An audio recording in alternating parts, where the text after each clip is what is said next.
कसा आहेस मित्रा? बरा आहेस? अरे बरंच असलं पाहिजे. खूप दिवसानंतर भेटतोय, पण गरज तशी आहे. काय माहिती आहे का, आज तू ज्या पदावरती आहेस, ज्या स्टेटसवरती आहेस, त्या स्टेटसला, त्या पदाला उद्देशून एक गोष्ट बोलणार आहे. इथपर्यंत पोहोचण्यासाठी तू जे कष्ट केलेस का नाहीस, जी तपश्चर्या केली आहेस, ती या लोकांना माहिती नाही बरं का.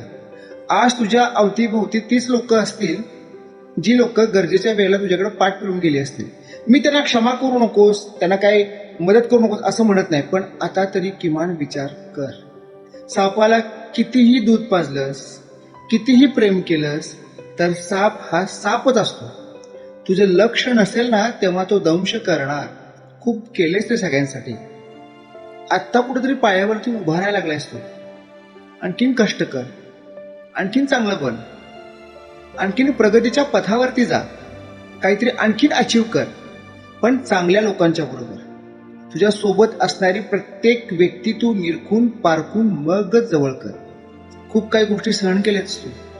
तुझ्या पडत्या काळामध्ये ही लोक अजिबात नव्हतीत, अजिबात नव्हतीत. अरे तुझी अवस्था बघून पाठ फिरवून जाणारी हीच लोक आज तुझ्याकडे बघून तुला म्हणतायत, खूप छान, अतिशय चांगला स्ट्रगल करून पुढे आलायस बरं का, आता तरी किंमत सुधार. अशा रंग बदलू सरण्यापासून सावध राहा. आई वडील हे सर्वोत्तम. जगाच्या कुठल्याही उंच शिखरावरती गेलास ना, तर आई वडिलांना निस्वार्थीपणे अभिमान वाटेल, पण ही लोक स्वार्थी. 100 मित्र बनवण्यापेक्षा एकच मित्र बनव. 100 नातेवाईक जपण्यापेक्षा एखादं कुठलं तरी नातं जप, पण विचार करून, निरखून, तपासून. मित्रा, काळजी घे. तुझ्या जीवनाचा शिल्पकार तूच आहेस, हे लक्षात ठेव. काळजी घे मित्र. भेटू लवकरच.